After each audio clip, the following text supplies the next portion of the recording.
चलो फिर पांचवा सवाल करते हैं, जल्दी करो जल्दी करो, ईपीएस को थोड़ा और पक्का करें। आधा घंटा और लगाते हैं ईपीएस पे, बल्कि यूं करें पौना घंटा और लगाते हैं, 9 बजे तक ईपीएस करके फिर इसकी जान छोड़ देते हैं। फिर चलते हैं रेशोज पर।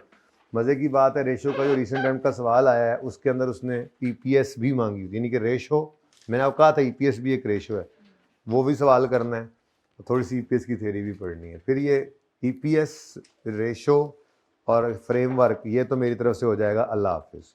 उससे पीछे फिर आता है एनपीओ, कैश फ्लो और आईएस8। तो आईएस8 को पकड़ लेंगे, उसमें ज़रा चीज़ें रहती हैं थ्योरेटिकली, ठीक है। और कैश फ्लो का सवाल आपने करना है आज लाजमी, कुछ आपने भी साथ करना है। एक सवाल शायद पूरे पर्चे में मैं यही ना करवाऊँ, कैश फ्लो के सवाल पे ऐसे ही 1.5 घंटा पहले आप लगा लो, कोई मसला होगा तो डिस्कस कर लूँगा, ठीक है। बाकी देखें अब कितना होता है। टाइम दरअसल मसला है सारा। 11:15 तक आपको मैंने, कितने, 11:15 11:30 कितना है, 11:30 तक, अब टाइम ही बड़ा थोड़ा है, ठीक है। तो इसलिए 3-4 दिन पे फैला लिया ना कि आराम सुकून से करें, कुछ सिरों थोड़ी लाना है। तो सिलेबस तो मैंने जुम्मे को ख़त्म कर दिया था, मुझे समझ नहीं आई कि मैंने कहा हफ्ते को बुलाना ऐसे ही है, फिर दूसरों को बुला के उनको फारिग कर लिया उसको, ठीक है ना। तो आप लोगों का सिलेबस मेरी तरफ से वैसे ख़त्म है, बस ये चीज़ें पक्की कर रहे हैं। लेकिन ये ज़रूरी है क्योंकि पेपर के लेवल पे, एग्ज़ाम लेवल पे, आईकैप का भी एक अपना लेवल है ना, उस लेवल पे आने के लिए कुछ चीज़ों को ज़रा अच्छे से करना होता है, वो कर रहे हैं। वरना अभी वो लेवल नहीं है, ईपीएस में वो लेवल नहीं है इस सवाल के पहले, ठीक है। इस सवाल के बाद ही बनेगा। जल्दी आ जाओ, भी बड़े टाइम पे आए आप लोग।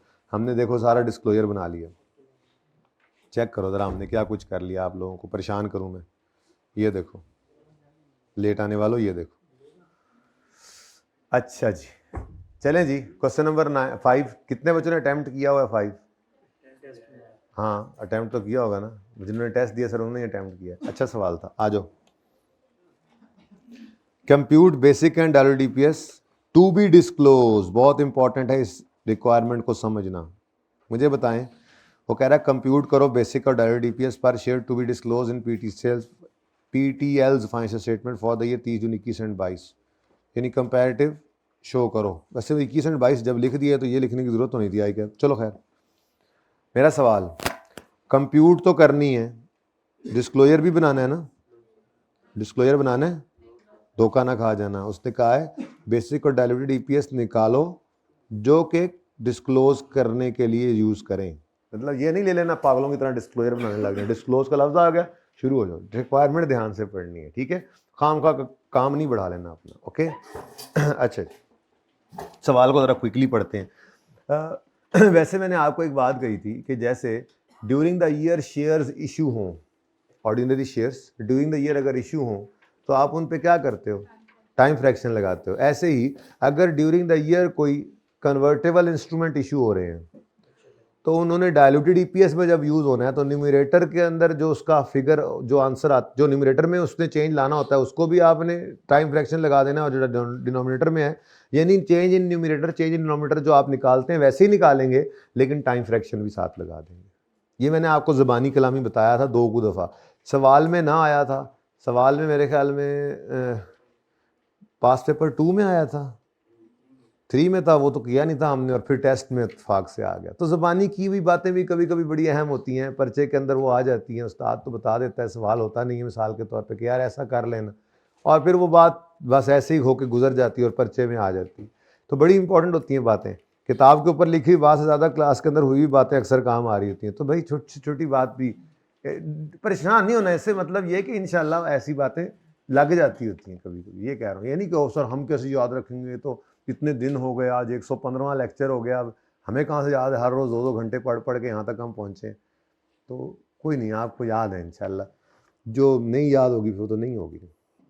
Peach tree limited was in, नाम बदल दिया था, peach tree limited was incorporated on 1 July 20, year end 30 June 21 और 30 जून, यानी कि पहला साल ये है, 1 जुलाई 20 को इनकॉर्पोरेट हुई है ना।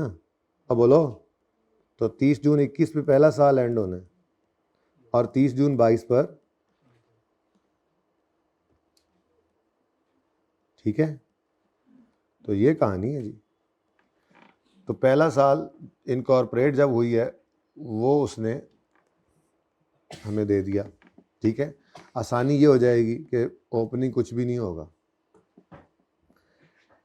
ठीक है जी। Following information has been extracted from financial statement for the year 30 June 2022। तो 22 के अंदर और 21 के अंदर ये मामला आते हैं। बेसिकली यहाँ पे जो टोटल कम्प्रिहेंसिव इनकम आ रही होती है ना, इसके नीचे ही तो यहाँ पे हमने ईपीएस लिखनी होती है। ठीक है, चल अब नेट प्रॉफिट गिवन है, revaluation surplus arising during the year given है, और टोटल कम्प्रिहेंसिव इनकम गिवन है। पहला सवाल मेरा, इस रीवैल्यूएशन सरप्लस का हमने क्या करना है? इस ईपीएस के सवाल में तो कुछ भी नहीं करना, हमें चाहिए होती है प्रॉफिट आफ्टर टैक्स की फिगर, और बस वही चाहिए होती है। उसी के अंदर फिर आपने अगर इरिडीमेबल प्रेफरेंस डिविडेंड तो माइनस कर देना है, और जब आप डाइल्यूटेड ईपीएस में जाएंगे तो इसी के अंदर ही चीज़ें ऐड बैक करनी है आपको। ठीक है ना, तो इसलिए धोखा था धोखा, तो ले दे के मेरे पास क्या रह गया? बस पैट नेट प्रॉफिट। चल, बड़े मज़े की क्लास होती है, ऐसे सुकून है ना, कोई क्लास ख़त्म होने की टेंशन, मतलब अगली क्लास की टेंशन। अभी थोड़ा सा महसूस होगा कि थक रहे हैं, 10 मिनट ब्रेक करके फिर आ जाएंगे। बड़े मज़े की क्लास होती है ये जी। तुम्हें टेंशन हो रही है किस बात? नहीं तो पढ़ाने के लिए बुलाया, और क्या मैं क्या कर रहा हूँ? आप बस ये 2-3 दिन से ये सोच के आना है कि हमने FR 1 जो घर पे पढ़नी थी वही यहाँ पे पढ़ रहे हैं, तो बाकी कोई पर्चे की तैयारी अपनी जारी रखें। इसको जब मैं कहूँगा अब चलो जाओ अब शुरू कर दो, फिर अपने वाली शुरू कर देना। तो ये यूँ समझ लो एक रिवीजन आपको कहा, 2 रिवीजन आपने करनी है प्रॉपर, एक मॉक से पहले, एक मॉक के बाद। ये एक तीसरी रिवीजन मैं करवा रहा हूँ, यानी हमने तीन रिवीजन ये हो गई तफसील वाली, और एक आप पेपर से पहले वैसे तसल्ली के लिए करते हैं, तो 4 बन गई। तो ये एक रिवीजन है जो मैं करवा रहा हूँ। ठीक है, हर टॉपिक जो आपको करवाऊंगा तकरीबन कोई शायद ही रहे, हो ही जाना है। बस अब फ्रेमवर्क पे नहीं जाऊंगा मैं, अभी तो निकल के उसमें क्या है। ठीक है, वो आप खुद कर लेना। ठीक है, detail of shares and bond issued by PTL since incorporation are as follows. अब जाहिर है 1 जुलाई 22 को तो शुरू हुई है, तो 50 मिलियन ऑर्डिनरी शेयर्स पहले ही दिन इन्होंने इशू कर दिए। ठीक है,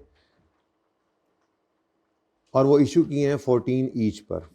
अब नहीं बता रहा कि ये मार्केट प्राइस इस दिन कितनी है, तो फिर यही है। क्या ख्याल है? इशुएंस ऑफ शेयर्स है, और बेसिक ईपीएस में हो अभी समझो पहला लेक्चर चल रहा है।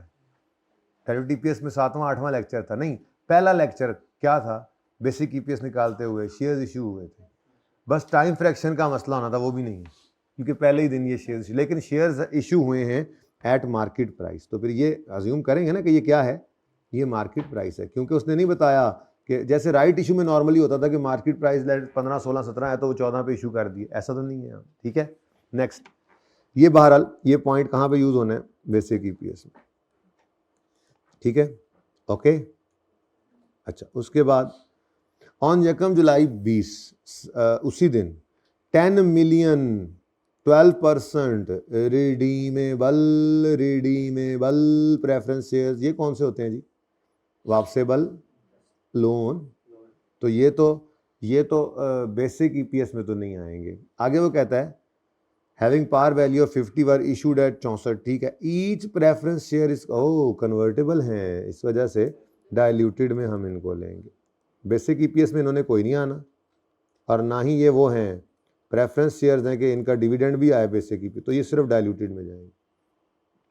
ऑन 1 फरवरी 21, ये मैंने इसलिए लिख दिया था, 1 फरवरी 21 जो है ना वो यहाँ कहीं आएगा, यहाँ कहीं ये। ठीक है ना, ऐसा ही है। तो पहले साल में ही काम चल रहा है, तो यहाँ पे 1 फरवरी 21 में क्या हुआ है? Further 20 million shares ordinary shares having par value over issued at prevailing market. तो ये उसने खुद ही कह दिया मार्केट रेट है, तो मार्केट ही है। तो ये कहाँ जाएगा? बेसिक ईपीएस में। बेसिक ईपीएस में यानी कि आपको सारे काम इकट्ठे करवाएगा। ये जब weighted average number of shares निकाल लेते हैं उसकी कैलकुलेशन में आएगा। ठीक है, ऑन 1 अक्टूबर 21। अब ये कहाँ चला जाएगा भाई? 1 अक्टूबर कहाँ पे पड़ा होगा भाई? 1 अक्टूबर ये पड़ा होगा, ये अगले साल में चलेगी कहानी। ठीक है जी, अरे ये क्या हुआ है जी? राइट इशू है। राइट इशू है तो कोई नहीं, बेसिक ईपीएस में आता है राइट इशू, बेसिक ईपीएस में आता है, और फिर चंगा भला आता है वो तो। थ्योरेटिकल एक्स राइट प्राइस निकालनी पड़ती है, ऐसे ही है ना, और फिर उसके बाद वो कहानी वो वापस भी आना पड़ता है, सब कुछ ही है इसमें। ठीक है, उसके बाद 1 नवंबर 21 यहाँ पे बन रहा है, यहाँ पे, ठीक है। इस दिन क्या हुआ, 3 million convertible bonds having par value of 100 were issued. The bond carry interest at 10% per annum payable on 31 October. Each bond is convertible into, एक तो ये डायल्यूटेड में आएगा, और दूसरा इस पर फ्रैक्शन भी लगना है। फ्रैक्शन के साथ क्यों आएगा, क्योंकि ड्यूरिंग द ईयर ये हमने जो है वो इशू किया, ठीक है जी। Okay done. सवाल में तो कोई जान नहीं खास नजर आ रही, सवाल फिर छेती कर लेते हैं मेरे ख्याल में। अच्छा अब तरतीब से चलना है। हालांकि ये जो है ना, ये 21 में ये राइट इशू आ रहा है यहाँ पर, ये राइट इशू है ना जी, बोलो। ये सॉरी 22 वाले साल में राइट इशू है कि नहीं है। अब ये जो राइट इशू है ना जालिम, इस राइट इशू ने 21 वाली ईपीएस को भी छेड़ना है, आपको पता है। लेकिन मैंने आपको नहीं छेड़ देना, मैंने तरतीब क्या बनाई, डायरेक्ट नहीं चलना। तरतीब क्या बनाई थी, पहले हम 21 की ईपीएस सुकून से निकालेंगे, जैसे 22 है ही नहीं। जब 22 आएगा तो उस वक्त 22 को पहले निकाल लेंगे, और फिर कहेंगे हो 22 की वजह से 21 भी रीस्टेट हो रहा है, तो फिर सिर्फ 21 को एक। लेकिन मसला ये इस सवाल के अंदर था कि बेसिक और डायल्यूटेड दोनों थी, तो दोनों को रीस्टेट करना भी एक काम था, ठीक है। सुकून से करना है, कोई जल्दी है नहीं आज हमें वैसे भी। तो 30 जून 2021 को पहले पकड़ते हैं, इसमें बेसिक ईपीएस हम निकाल लेते हैं और डायल्यूटेड ईपीएस भी निकाल लेते हैं, ठीक है। शुरू करें काम जी, बिस्मिल्लाह। उधर वर्किंग को करनी पड़ी तो कर लेंगे। क्वेश्चन बैंक का क्वेश्चन नंबर 5 है, पेज नंबर 640। तो बेसिक ईपीएस में निकाल रहा हूं for the year ended 30 June 21, ठीक है जी। बेसिक ईपीएस के लिए मुझे चाहिए प्रॉफिट। नजर ही नहीं आया कहीं प्रॉफिट, हाँ आया था शुरू में। अच्छा बेटा देखो, लिखी गल चंगी होंगी। यहाँ पर ऑर्डिनरी शेयर्स भी आया, शेयर कैपिटल भी आया, यहाँ पे इरिडीमेबल है, रिडीमेबल प्रेफरेंस शेयर कैपिटल भी आया। उसके बाद यकम जुलाई पर, अच्छा नहीं वो तो हाँ उसी दिन आया। उसके बाद यकम फरवरी 21 मैंने कहा था यहाँ पे आ रहा है, यहाँ पे क्या आया जी, फिर ऑर्डिनरी शेयर्स आए, मैंने कहा लिख लेना चंगा होता है। उसके बाद यकम अक्टूबर 21 ये आगे निकल गया, इसलिए मैं फ़िलहाल आगे देख नहीं रहा, मैं ये कह रहा हूँ आपको, ठीक है ना। फिर यकम अक्टूबर 21 पे राइट इशू आया, फिर यकम नवंबर 21 पे कन्वर्टेबल बॉन्ड्स आ गए, और फिर सवाल ख़त्म हो गया, ठीक है ना। तो इस वक्त मैंने ये लाइन इसलिए लगा दी, इससे आगे मत सोचो, बस यहीं तक ही रहना है आपने। यकम फरवरी, यकम अक्टूबर इससे आगे निकल रहा है, ठीक है, और ये बस ध्यान रखना है आप। चलो जी, अब सवाल में पैट गिवन है जी, 2021 का पैट है 210, और weighted average number of ordinary shares निकाल लेते हैं हम, 2 मिनट का काम है, ठीक है जी। फरमाइए 210 मिलियन, तो ₹210 मिलियन, और नंबर ऑफ शेयर्स निकालने हैं, उसके लिए वर्किंग नंबर 1 कर लेते हैं, ठीक है जी। यहाँ पे हमारा बेसिक ईपीएस आ जाएगा, यहाँ से वर्किंग शुरू कर देते हैं, ठीक है। तो working 1, weighted average number of ordinary shares, date, description, और फिर यहाँ पर हम लेते होते हैं नंबर ऑफ शेयर्स,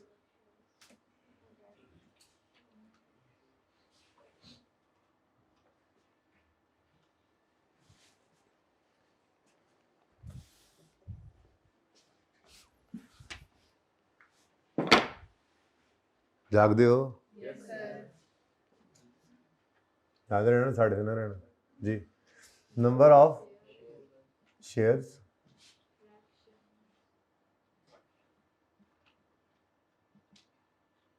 फ्रैक्शंस और वेटेड एवरेज नंबर ऑफ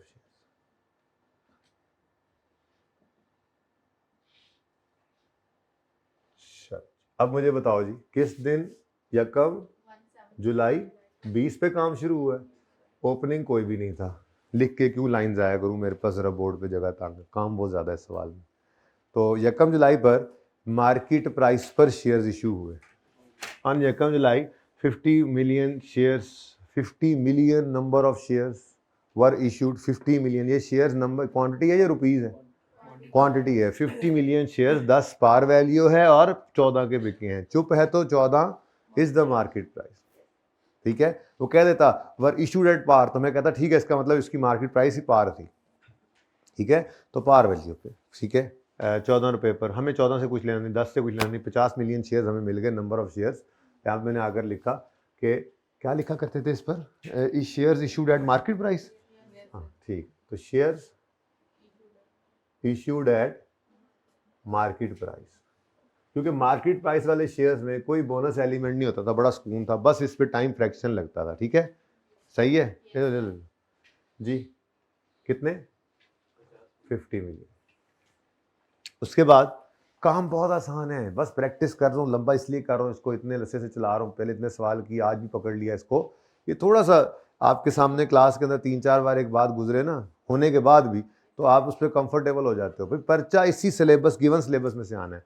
और मैं ये नहीं कहता, को दावा तो नहीं करना चाहिए ना कि नहीं ऐसा हो नहीं सकता कि 1-2 एडजस्टमेंट्स बाहर हो भी सकती हैं, वो जाएँ भाड़ में, वो हमें उससे क्या, हम जो आता है हम वो करेंगे, हम अपने 70-80% नंबर लेके साइड पे हो जाएंगे, हमारी तरफ से जो मर्जी हो जाए। तो चेंज होता है, थोड़ा बहुत होता रहे, कोई मसला नहीं, 1-2 एडजस्टमेंट्स तो आती हैं बरकत के लिए, जिसमें परेशानी हो, आपने उससे परेशान नहीं होना। तो ये चीज़ें जो है, ये टॉपिक तैयार होने का मतलब ये होता है कि रिकरिंग नेचर की एडजस्टमेंट्स में बच्चा वो कभी भी फेल नहीं होता जो अजीब सी एडजस्टमेंट किसी सवाल में आ जाए तो उससे ना हो। बच्चा वो फेल होता है जो रूटीन में आने वाली एडजस्टमेंट्स को ना कर पाए, उसको देखकर। मुझसे क्या मसला है जी, हर सवाल 70% नंबर ले लो हर सवाल में से, तो टोटल कितने बनेंगे? 40%। अगर हर सवाल आप करो, हर सवाल में 70% नंबर लो, तो क्या टोटल एग्रीगेट 40% होगा?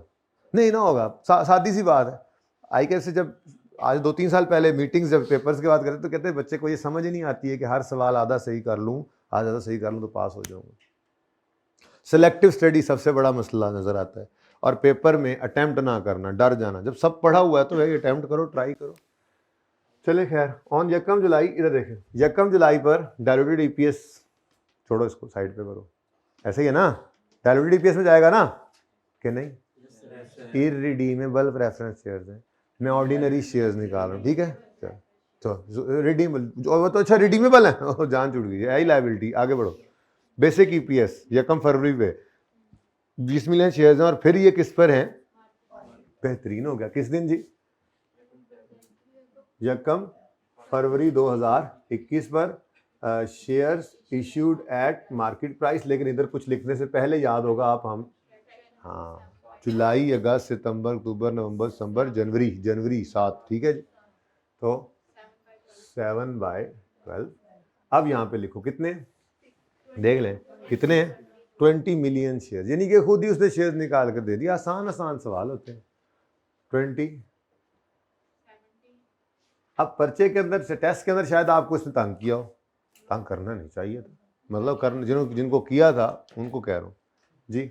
अब इसके बाद कुछ भी नहीं हुआ, इधर देखो, इसके बाद तो आपका 2021 खत्म ही हो गया, आगे तो 2022 का साल शुरू हो गया। ठीक है, तो बस कहानी खत्म हो गई। इसके ऊपर लगा दो 5/12, और कोई राइट इश्यू वगैरह कुछ भी नहीं है। बताओ, अब ये ना क्लोजिंग है, ये क्लोजिंग है टोटल शेयर, लेकिन हमने बेसिक ईपीएस कैलकुलेशन में इनको नहीं लेना, हमने अपने वेटेड एवरेज को लेना। 17, सुभान अल्लाह, व्हाट अ कोइंसिडेंस। हाँ, 58.34।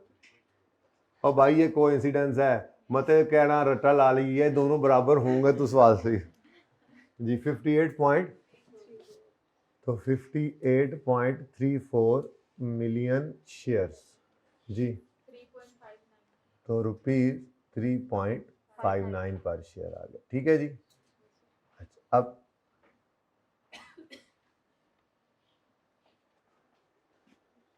डायलूटेड ईपीएस निकाल लें जी।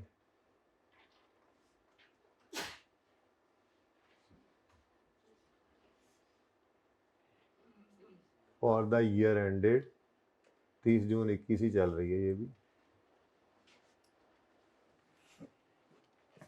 तो इसके लिए थोड़ा सा हमें फॉर्मेट बनाना पड़ता है ज़रा जी। न्यूमरेटर आएगा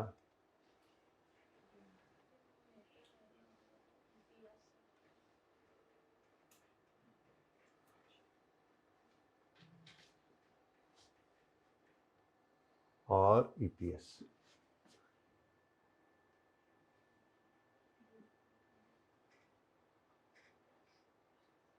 हाँ ठीक है ठीक है क्या बातें कर रहे हो आपस में।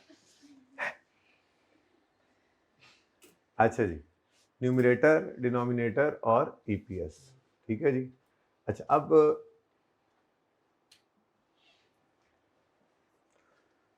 पहले इसमें सबसे आपका स्टेप क्या होता है, बेसिक ईपीएस का लिखना। तो फटाफट लिख लेते हैं जी, 210 और 58.34 और 3.59, ठीक है जी, रुपीज़ 3.5। अब रैंकिंग की ज़रूरत तो नहीं है, लेकिन मैं तो नहीं छेड़ूंगा अपनी तरतीब को, आप ना करिएगा परिचय में। पर मैं ये कह रहा हूँ कि रैंकिंग्स वाली वर्किंग इस तरफ कर लेते हैं ज़रा, इधर फिर मैं वो बढ़ा लूँगा, वेटेड एवरेज वाली वर्किंग इधर चलती जाएगी, क्या ख्याल है? ठीक है, तो रैंकिंग करते होते थे, मुझे पता है आपको इस सवाल में तकलीफ हो रही है रैंकिंग करते हो, पर मैं करूँगा फिर भी। तो नंबर 2 वर्किंग है जनाब, इसमें हमने रैंकिंग करनी है जी। तो मुझे यहाँ पर change in numerator, change in denominator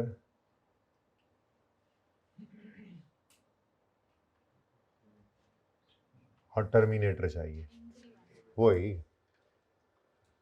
हमने इसका नाम यही तो रखा हुआ था, इंक्रीमेंटल, वो ईपीएस जो मेंटल हो गई, ठीक है।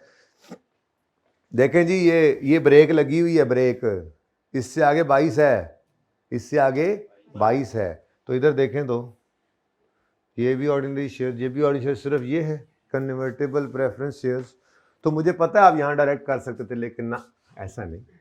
प्रेफरेंस शेयर्स है, प्रेफरेंस शेयर्स है, बस लिख दो प्रेफरेंस, ठीक है यार, रिडीमेबल लिख लो, ये लो, आप फिर कन्वर्टेबल भी लिख लो, फिर मतलब आप लिख लेना ना पूरा, कोई मसला नहीं, पर जगह तंग है। अब चेंज इन न्यूमरेटर, देखो भाई, वो कह रहा है कि 10 मिलियन 12% प्रेफरेंस शेयर्स हैं। अब तो पता है ना इस बात का 12% का मतलब क्या होता है। 12% का मतलब ऐसे प्रेफरेंस शेयर्स जिन पे 12% इंटरेस्ट है, इंटरेस्ट रेट, डिविडेंड रेट, ठीक है। अब ये 12% 10 मिलियन पे तो नहीं लग सकता। अब आगे आती हैं दो चीजें, ठीक है। एक 10 मिलियन इंटू 64 करके जो पैसे इस कंपनी ने रिसीव किए बाय इशूइंग दीज शेयर्स, ठीक है। तो ये 10 इंटू 64 कितना बनता है? क्या इस 640 पे 12% लगेगा? मैंने आपको इतना तो बताया हुआ है, मेरे ख्याल से बताया था ना, कि आपका इंटरेस्ट रेट जो है वो हमेशा किस पे लगेगा। एक तो रेट कूपन होगा जो लगेगा आपके लेवल पे, इफेक्टिव रेट वाला तो चक्कर ही कोई नहीं, वो FR 2 में जाके आप पढ़ेंगे फाइनेंशियल इंस्ट्रूमेंट्स, ठीक है। यहाँ पर कूपन रेट नहीं लगना है, और लगना भी हमेशा किस पे होता है, फेस वैल्यू। यानी इफेक्टिव रेट, वो सारा चक्कर जो है वो तो IFRS 9 ने आकर हमें पढ़ाया, तो हम अकाउंटेंट्स की तकलीफ होती है कि असल कमाया किन्ने, असल कमाया किन्ने, अगर इंटरेस्ट इनकम है, और अगर पे कर रहे हैं असल कितना पड़ा है, असल कितना पड़ा है, वो असल के चक्कर में वो इफेक्टिव रेट निकलता है। ये आपके लेवल पे तो सादा बात है, जिसने ये डिबेंचर बॉन्ड या शेयर खरीदा इशूअर से, उसके ऊपर ये लिखा होता है कि इस एक शेयर की, एक डिबेंचर की, एक बॉन्ड की एक जो है वो कीमत है, फेस वैल्यू लेट से 10 रुपये, 50 रुपये, 100 रुपये, और उसी के ऊपर लिखा होता है 12% इंटरेस्ट मिलेगा, मतलब वो 100 रुपये इंटू 12%, 12 रुपये। को 2 लेकर जाएगा तो उसको 24 मिलेगा, जो 3 लेकर जाएगा तो उसको, ये चक्कर होता है। तो फिर हमेशा इसने किस पे लगना होता है, फेस वैल्यू पर। किस पे जी? तो पार वैल्यू। तो ये देखो जी, इस 10 मिलियन को आपने इस 50 से मल्टीप्लाई किया, तो आंसर क्या आया, 10 इंटू 50 रुपये, ₹50। तो ये आ गया जनाब 50 मिलियन रुपीज़, ऐसा ही है, सही है। तो ये जो 50 मिलियन रुपीज़ है इस पे 500 है, 50 था, अच्छा ठीक है, रुपीज़ 500 मिलियन जो है इस पर आपने रेट लगाना है 12%। ठीक है बेटा, सही है, याद रहेगी ये बात। तो 12% इंटरेस्ट रेट, ये आपका कूपन रेट है। ये जिस लिखा होता है ना, ये जो लिखा होता है रुपीज़ इतने परसेंट डिबेंचर्स, रुपीज़ इतने शेयर्स, इतने परसेंट जो है वो डिबेंचर्स या बॉन्ड्स या प्रेफरेंस शेयर, उसका मतलब यही होता है कि जो 12% इस पर लिखा हो ये उसके मुंह पे लिखा हुआ है, मतलब कूपन रेट है। तो कूपन रेट ने लगना है, और लगना हमेशा किस पे है, फेस वैल्यू पे। ज़्यादा पैसे रिसीव किए प्रीमियम होता ही है। आप 10 वाली चीज़ जो है वो 12, 13, 14 में अक्सर खरीद रहे होते हैं किसी ऐसी जगह पे जाके जहाँ पे उसकी डिमांड कम, सप्लाई कम और डिमांड ज़्यादा हो जाता है। ठीक है, खैर, तो आप ये प्रेफरेंस शेयर्स की वर्किंग कहीं पे कर लें, ये प्रेफरेंस शेयर्स के डिविडेंड की वर्किंग, ठीक है, यहीं पे करेंगे। जाहिर सी बात है, चेंज इन न्यूमिरेटर, बीलू मार्कर दे दो यार, बीलू मार्कर, एक एक एक एक जी बेटा, इधर देखो जी, चेंज इन न्यूमिरेटर कितने जी, कितने शेयर्स हैं, 10 नहीं शेयर्स कितने, 10 मिलियन, हर एक शेयर की फेस वैल्यू। अब ये तो आ गई आपकी अमाउंट 500 मिलियन, इस पर आपने लगाया। 12%. अब अगली बात, अगर ये प्रेफरेंस शेयर्स ना होते तो हम नेट ऑफ टैक्स करते। ठीक है, प्रेफरेंस शेयर्स के बारे में तो वो बताएगा कि ये अलाउबल टैक्स डिडक्शन है, तब करेंगे। जब इधर आए तो उसने कहा मैं तो टैक्स रेट ही नहीं बता रहा, यानी कि वो और भी हुआ ना, उसको भी हम नेट ऑफ टैक्स नहीं कर सकेंगे क्योंकि टैक्स रेट ही सवाल के अंदर। चलो जी, जान छूटी, लो भाई, सुकून नहीं हो गया, बेहतरीन हो गया काम जी। 60, तो न्यूमरेटर का चेंज क्या बनेगा जी, 60, और आगे उसने कन्वर्जन बताई हुई है। इतना आसान सवाल था वैसे ही, कोई मुश्किल सवाल अब पर्चे में आएगा मुझे लगता है जी, तो आसान से बन के बनेगा ना मुश्किल। अच्छा जी, पेपर पास हो जाएगा इंशाल्लाह, पेपर जैसा भी आए। पर्चा 3 घंटे 15 मिनट रीडिंग टाइम है, 3 घंटे जो लिखता रहेगा ना पर्चे में, बस समझ भी आ रहा होता है कुछ ना कुछ, हाँ यार सही है, तो वो पास ही होगा इंशाल्लाह। रुकने वाला नहीं पास होता। बस यार ये करके सवाल फिर पार्ट 2 करते हैं, ठीक है। कितनी देर हो गई है, सवा घंटा हुआ, 10 मिनट, 5 मिनट में सवाल कोशिश करते हैं हो जाए, होना तो कोई नहीं वैसे, चलो कोशिश करते हैं जी।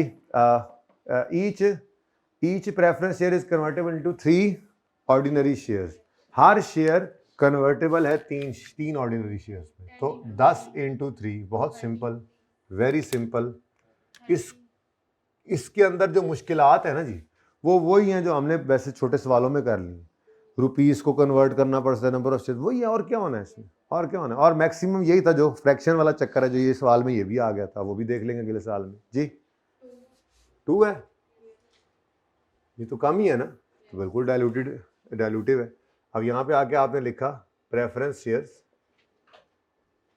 रिडीमेबल वाले, न्यूमिनेटर में चेंज ला रहे हैं 60 का, डिनोमिनेटर में 30 का, और 270 और 88.34. जो स्टेप बाय स्टेप चलता जाएगा, कभी परेशान नहीं होगा जी। 3.06. 3.06, बस CPSR। स्टेप बाय स्टेप चलने का मतलब ये है कि मत सोचो अभी अगले साल को, फिर जब अगले साल को ही पूरा कर लो फिर कहो ओहो हो अच्छा यार रीस्टेटमेंट आ गई, फिर शुरू हो जाओ, जहाँ जहाँ पर वो नज़र आ रहा है उसको पकड़ के रीस्टेट कर देंगे फिर, ठीक है, फिलहाल नहीं। अच्छा ले जी, अब ये साल हमारा हुआ ख़त्म, अगले साल की तरफ मूव करते हैं। अगले साल के अंदर प्रॉफिट गिवन, थोड़ी जगह की तंगी है ज़रा माजरत के साथ, 88.34 था ना जी। अच्छा, अब अगले साल में आते हैं।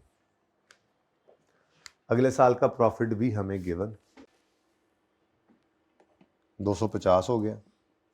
अच्छा, और ये जो रिडीमेबल प्रेफरेंस शेयर्स हैं, ये अगले साल भी तो रिडीमेबल प्रेफरेंस शेयर्स ही हैं भाई, को मसला, इरिडीमेबल तो कोई आए नहीं है, तो बस ये कहानी है। यहाँ तक तो वैसे ही हम पहुँच चुके थे, यहाँ तक ऐसा ही है।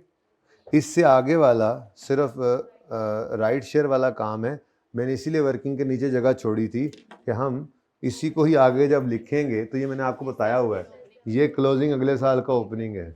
बस ये पिछले साल में ये पूरा साल आउटस्टैंडिंग नहीं थे शेयर, 70 नहीं है, इस साल तो 70 ही होगा, ठीक है। तो वर्किंग 2 कह देता हूँ इसको मैं, वैसे तो वर्किंग 1 भी कह सकते थे कि चल रही है, लेकिन चलो weighted average number of shares, बस ये थोड़ी सी मुझ पे मेहरबानी कर दो कि ये वाली अंग्रेज़ी मुझे वही चलाने दो, इजाज़त है ना।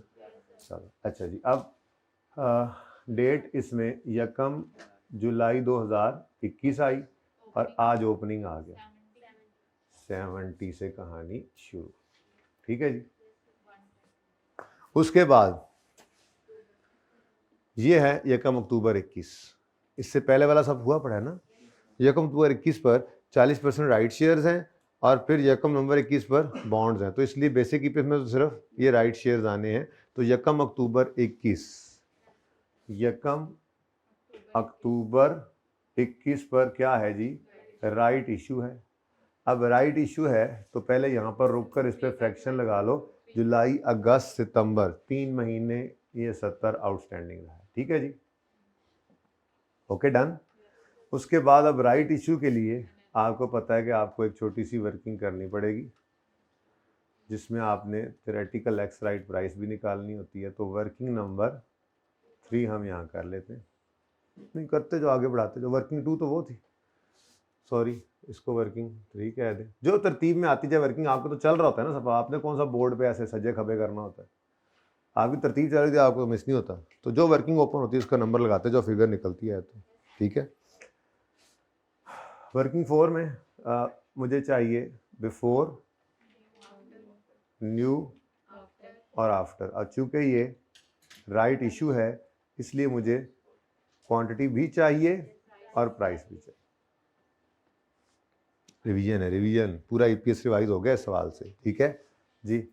बहरहाल फिर भी वो लेवल तो आपको जो परफेक्ट लेवल है वो तो बहरहाल आपको मिलेगा। प्राइस लिखते थे यहाँ पे ज़रा प्रॉपर रिवीजन से। तो छोटे टॉपिक्स हैं, इतने बड़े टॉपिक्स में नहीं आता ये। As far as revision is concern, तो कोई बच्चा अगर नियत करके बैठे तो एक सिटिंग में ही 4 से 5 घंटे में हो जाएगा। तो अब वो सारे सवाल एक सिटिंग में करेंगे ना आप, तो फिर इसके सारे पेचो खाम, इसकी सारी चीज़ें, सारे कन्फ्यूजन आपके दूर हो जाएंगे। ऐसे ही हर टॉपिक करते जाना है, ठीक है।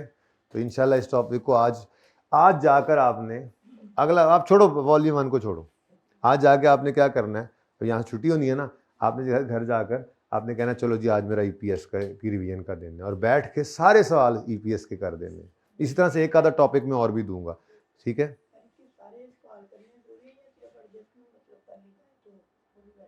नहीं सारे सवाल करने जरूरी है, टाइम एडजस्टमेंट्स करने का केड़ी जल्दी, तुसी किधर जाना है किधर जाना है तुसी पूरे महीने सवा महीना पहले तुम सिर्फ एडजस्टमेंट्स कर लो, ठीक है। फिर पेपर में क्या करोगे, सिर्फ एडजस्टमेंट्स। सारे सवाल जो रिवीजन प्लान में लिखे हैं वो ज़रूरी हैं। अभी इसका मैं आपको बता भी दूंगा कौन से सवाल अभी करने लाजमी, ठीक है। सिर्फ पास पेपर के सवाल करने और क्वेश्चन बैंक के एक सीटिंग में वो तो हो सकते हैं ना, ठीक है। छोटे सवाल आपने किए हुए हैं, बस काफ़ी हैं।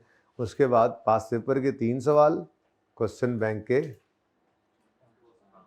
5 ही कर लो। मैं तो कहता हूँ जब पहले 2 कर लिए हैं ना अपने उस हिसाब से, मुझे वर्किंग, हाँ मुझे सोल्यूशन भी देना था। किसने कहा था सोल्यूशन, चलो दोनों सोल्यूशन दे के जाएगा मुझे, ताकि टाइप करा के ना किताब में अगली बार वही लगाऊँ। अपने तरतीब से करना है। तो 5 सवाल क्वेश्चन बैंक के, 3 सवाल पास पेपर के, उसके अलावा कुछ है ही नहीं।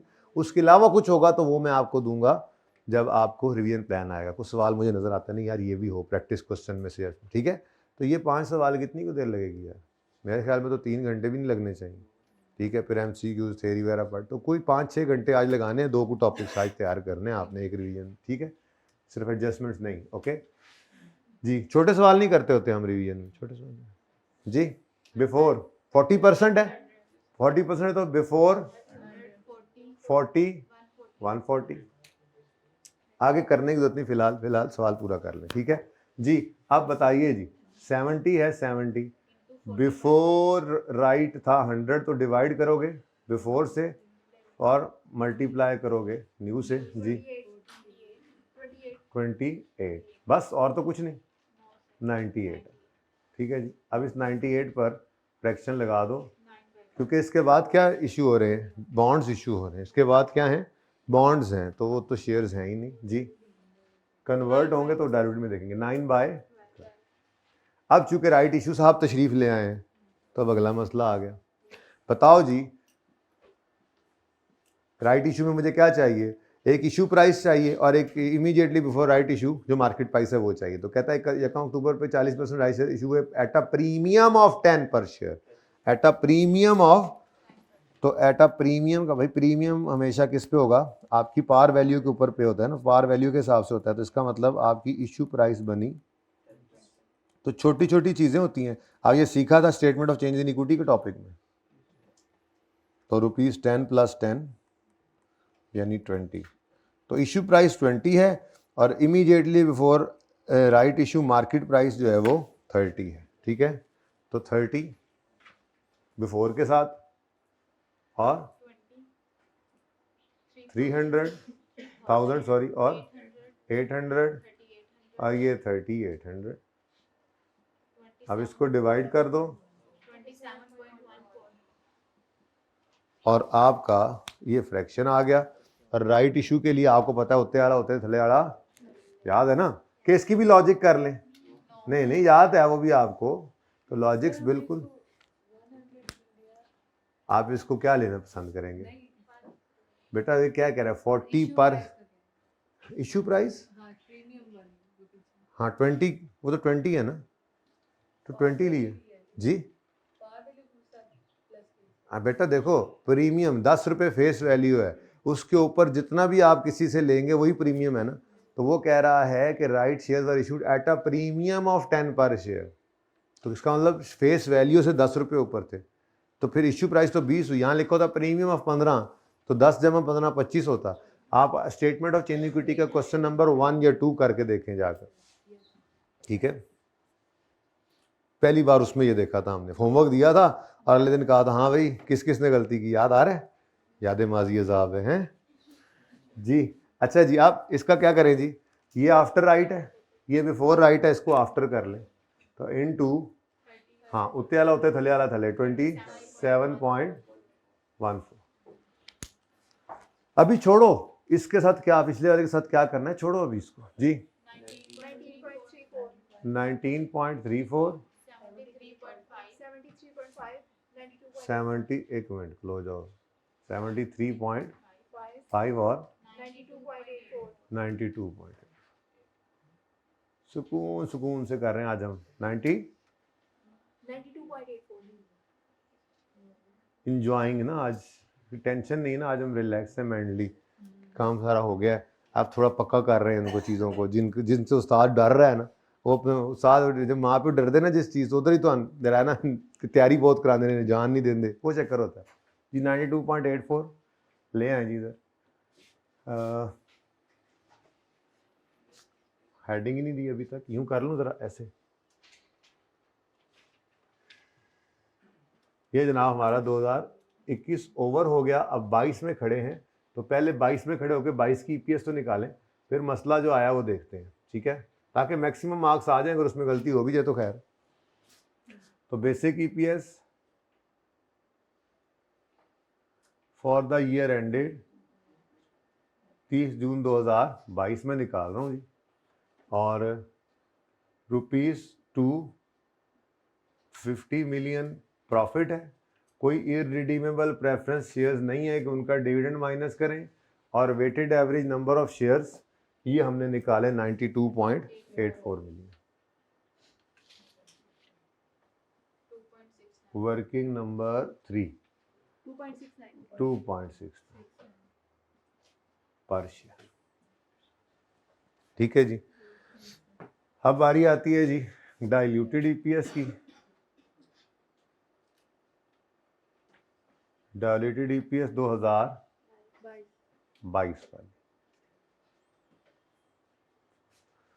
तो इसमें आपको न्यूमरेटर चाहिए, डिनोमिनेटर चाहिए, अब 2 हो गए ना इस दफ़ा, तो प्रेफरेंस शेयर्स पहले से पड़े थे और बॉन्ड्स नए आ गए, अब तो पक्का करना ही पड़ेगा ना, जी। तो वर्किंग 5, फिर रैंकिंग आ गई। लंबा ही है सवाल, बस और तो कुछ नहीं है, बार बार एक काम करी जा रहे। अब चेंज इन न्यूमरेटर, ऊपर वाली वैसे हेडिंग चल ही जानी थी, लेकिन चलो, चेंज इन डिनोमिनेटर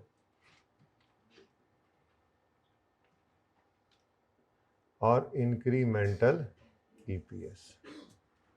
ठीक है जी। अब ये देखो ना, ऊपर जो काम हुआ पड़ा है वो तो हुआ पड़ा है पहले से।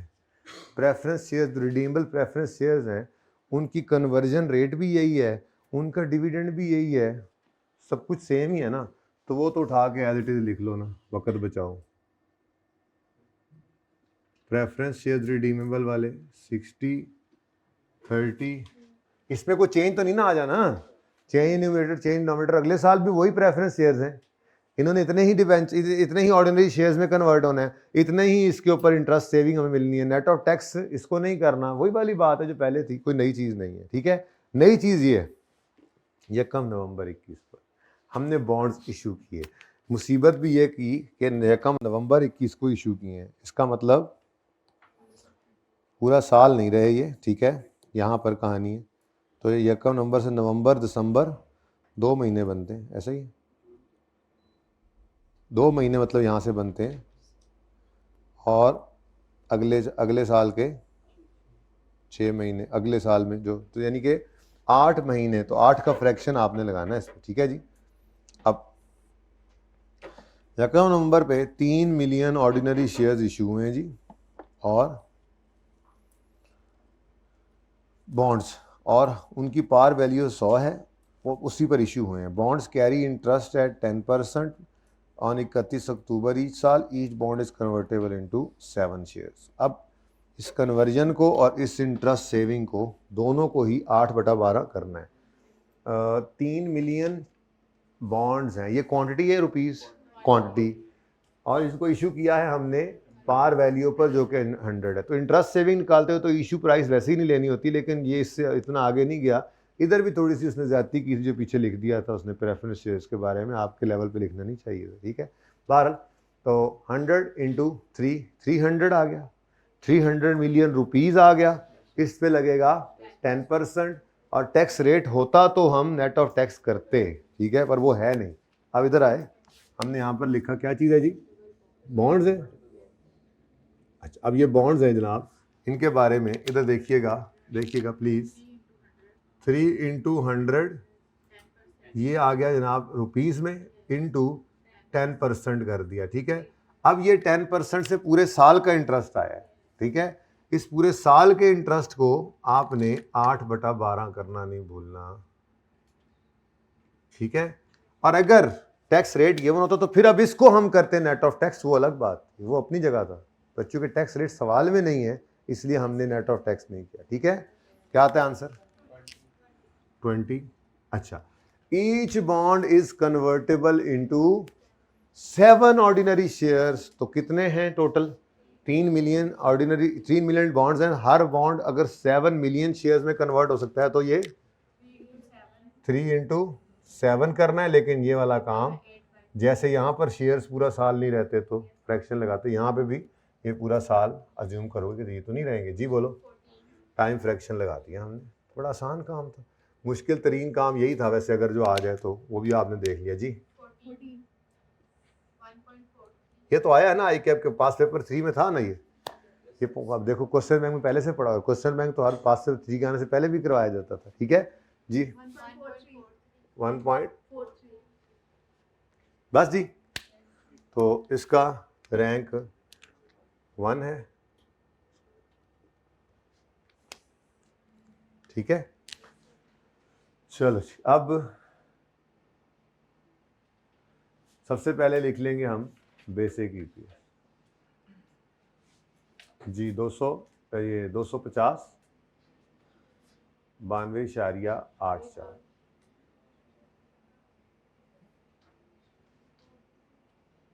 जी, 2.69। Break is coming just on the corner, break is just around the corner, break is coming, 5 minutes की ब्रेक इज कमिंग। हाँ जी, ऐड करें जी। बॉन्ड्स 20 14 जी 270 106.8 जी। 84 अच्छा अच्छा 2.53 हुई है डाइल्यूट। आगे 5.3 सर। अच्छा, ढंगा काट लिया करो, मेरे को गलती हो जाए सही जी। नेक्स्ट प्रेफरेंस शेयर्स जी 20 ऊपर, सॉरी 60 30 टोटल करो, टोटल 330 बहुत काम आएगी इंशाल्लाह आपको ये प्रैक्टिस, ये काम, ये लंबा सवाल याद रखना इंशाल्लाह। दुआ है मेरी आप आने वालों को और घर पे सुनने वालों को, और जिन्होंने दोनों काम नहीं किया अल्लाह उनकी गैब से मदद करे। अब क्या कह सकते हैं, दुआ तो कर सकते हैं ना, अल्लाह के लिए तो मुश्किल कोई नहीं ना। अब जो है अब हैं तो अपने बच्चे ना जी। 2.41 तो भैया आपकी क्या आ गई, डायल्यूटेड ईपीएस।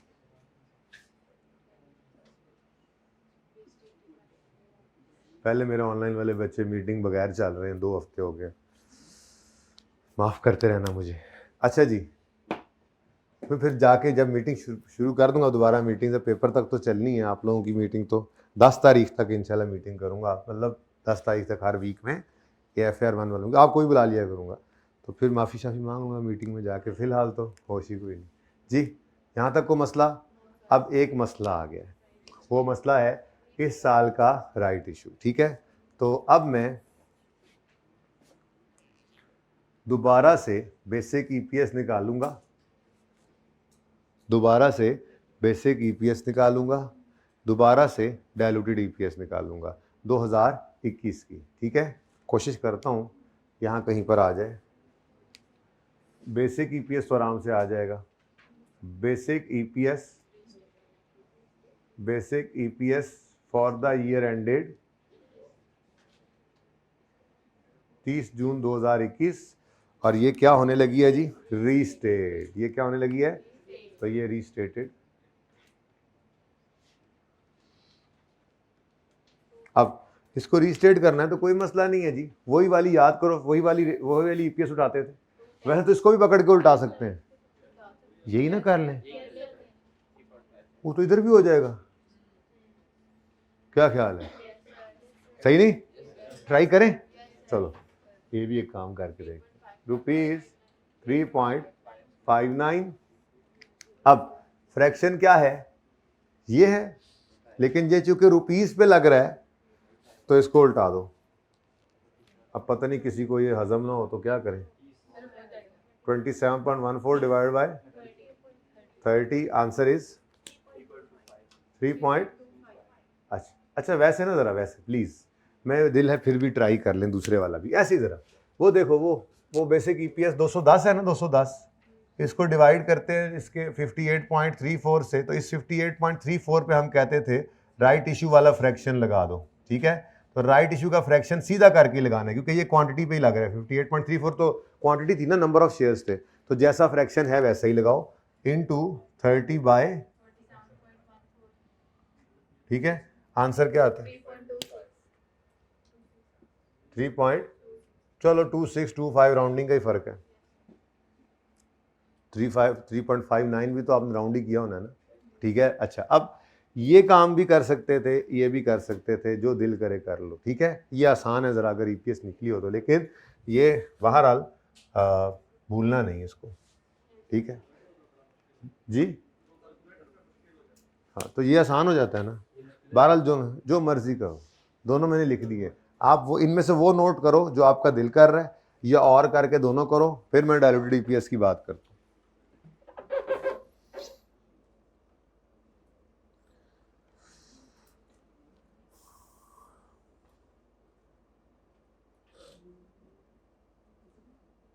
अच्छा जी, अब डायलूटेड EPS को ट्राई मारते हैं।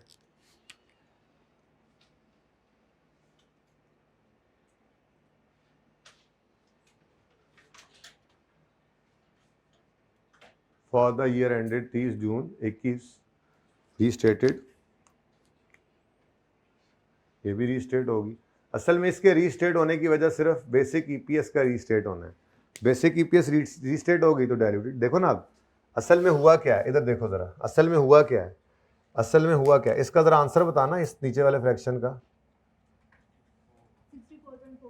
64.48, यानी ये देखो जो आपका पिछले साल यहाँ पर 58.34 यूज हुआ था वो 64.48 हो गया, ऐसा ही है ना। तो ये 64.48 हुआ है तो ये बदल गया है।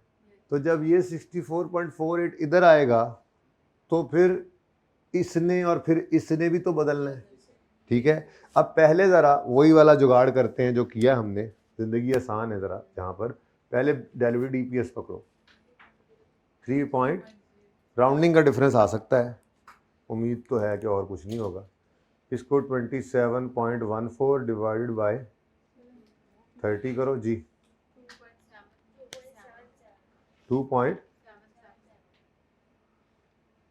ठीक है जी, रुपीज़ 2.77 पर शेयर। अब इसी को इधर देखो कि जब ये शेयर्स ऐसे हो गए, मैं जरा ज़बानी कलामी करा रहा हूँ, 210 के अंदर क्या ऐड हुआ है डायल्यूटेड निकालते हुए, 210 में क्या ऐड हुआ है 60 में। ज़रा ऐसे वो जो बचपन में याद है पहले ऐसे करते थे, मैं ज़रा लंबी वर्किंग नहीं कर रहा, 60 और इधर क्या ऐड हुआ पड़ा देखो 30, जो बोलो आंसर क्या आता है 2.86 और सराउंडिंग का डिफरेंस नथिंग एल्स, ठीक है। अब आपकी मर्जी है, आप जिस तरह से मर्जी कर लिया करो, राउंडिंग है। अगर आप 0.4 तक ले जाओ डेसिमल में तो फिर कोई मसला होना नहीं है, ठीक है। देखो असल में हुआ क्या है यहाँ पे, असल में ये किया मैंने कि इधर आकर ना आप ये वर्किंग पूरी उठाकर अगर यहाँ ले आओ तो क्या करोगे आप सिर्फ इस 58.34 पे फ्रैक्शन लगा दोगे सीधा करके, ठीक है ना, फ्रैक्शन लगा दोगे ये 30 ओवर जैसे लगाते होते हैं, ठीक है। जब यहाँ पर इस वर्किंग में ये फ्रैक्शन लग जाएगा तो ये शेयर्स बदल जाएंगे, बाकी तो कुछ भी नहीं बदला, सिर्फ ये शेयर्स बदले, ठीक है। तो ये शेयर्स बदलोगे, एक बात है ये सही नहीं है मेरे हिसाब से, इधर देखो ये सही नहीं है, ये सही आपने, ये सही है वैसे, आपने 64.48 पर जो लगाया ये आपने किया कि आपने सिर्फ 58 पर लगाया ये, ठीक है ना। असल में जो मैंने वो 3.06 उठाया है तो मैं यही सोच रहा हूँ कि मुझे डायल्यूटेड ईपीएस रीस्टेट करने के लिए शॉर्टकट नहीं लगाना चाहिए, ठीक है, मुझे लॉन्ग कट से ही करना चाहिए। ओके सही है, तो कर लेते हैं। बल्कि तरीका एक ही बेहतर होता है, वही वजह करते हैं। ज़रा इस वर्किंग को अगर मैं इधर ले आऊँ, आपकी इजाज़त ना भी हो तो, बिफोर, मुझे शक पड़ गया, मैं घर पे देखूंगा आराम से इसको तो फिर आपको ओके करूंगा, फिलहाल नहीं। मैं ये चाह रहा हूँ कि ये मैंने भी लगता है मैंने गलत कर दिया, तो इसलिए ऐसे ना करें जी। 100 था, 40 था, इसलिए लिख रहा हूँ कि ये यूज़ कर रहे हैं ना बार बार, 30, 20 और 3000, 800, 30, 800, ठीक है जी।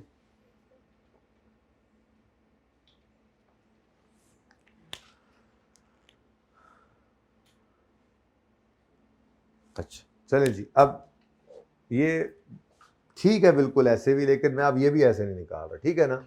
अब मैं नहीं निकाल रहा, मैं दूसरा फार्मूला ही लगाऊंगा, मुझे नहीं पता भाई, एक जैसा रखो, फिर मैं देखूंगा, फिर कल बता दूंगा, कोई मसला नहीं, ठीक है। अभी आराम सुकून से चले जैसे किया हो, ये बिल्कुल ठीक था जो रुपीज़ वाला, लेकिन डायल्यूटेड में ना मैंने गलत किया मेरे हिसाब से, ठीक है। मैं ज़रा किसी मैथ्स वाले बंदे से पूछूंगा ना तो मुझे बताएगा तो फिर ठीक है, ठीक जी। इसको भी नहीं, इस 3.06 को भी, यानी डायल्यूटेड ईपीएस को भी रेसिप्रोकल किया हुआ। चलो ठीक है, मैं फिलहाल नहीं कर रहा, मुझे ज़रा सब्र कर लो, दे दो थोड़ा सा टाइम, कुछ नहीं होता, मरन आले हो जाते एक पे। अच्छा चलें, ये तो किताब में आईके को सोल्यूशन तो नहीं होगा, आप आईके की किताब में देखिएगा, ठीक है, इसने क्या किया होगा। खैर चले छोड़े जी, वो रेसिप्रोकल ही करता है वैसे। 58.34 है ना जी, इसको आप यही वाला फ्रैक्शन लगाएं फिलहाल, जो पक्का काम है वो तो करें ना, फिर मैं आपको बता दूंगा। वैसे पता है आपको एक तरीका है और वो तरीका इंशाल्लाह डायल्यूटेड पे लगाना वो मैं आपको कल बताऊंगा, ठीक है। लगा लेंगे तो भी ठीक है, कोई मसला नहीं, ठीक हो ना इंशाल्लाह, लेकिन मेरा दिल नहीं मान रहा असल में उसको। जी बोलें जी। 3.26 आ गया। अच्छा, और अब तुम क्या कर रहे हो उधर? चलो, उसके बाद इधर जगह तंग थी, मैंने ज़रा इधर दोबारा लिखा, ठीक है, यहाँ पर आकर बेसिक ईपीएस, डायल्यूटेड ईपीएस, ये कहानी यहाँ से चली आ रही, ठीक है ना, ये यहाँ पे आ गई। Diluted EPS, diluted EPS for the year ended 30 जून 2021, और ये क्यों मैं दोबारा ले रहा हूँ, ये असल में हो गई है रीस्टेट। तो कुछ भी नहीं करना आपने, वो आप फ्रैक्शन में लिख सकते थे जैसे मैंने लिखा है, लेकिन मेरा दिल अब नहीं किया, मैंने कहा चलो प्रॉपर फॉर्मेट चल रहा है वो ही चलता रहे। Numerator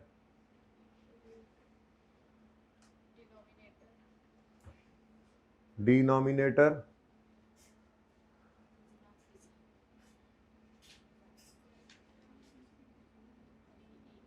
denominator EPS. अब आप यहाँ पर बेसिक ईपीएस ही असल में आपने रीस्टेट करनी थी ना, तो आपने क्या किया, अब अगर देख लो तो एक स्टेप यहाँ पे लगा भी सकते हो, एक स्टेप यहाँ पे बीच में इंसर्ट कर लो ताकि आपको और आसानी हो जाए कि 20 मिलियन जो है, 10 मिलियन जो है उसको डिवाइड किससे किया, 48 या 9, अब यही लड़ाई है बस। अच्छा, वैसे तो ले क्या आंसर आया था जी, 3.26 रुपीज़, 3.26, ठीक है।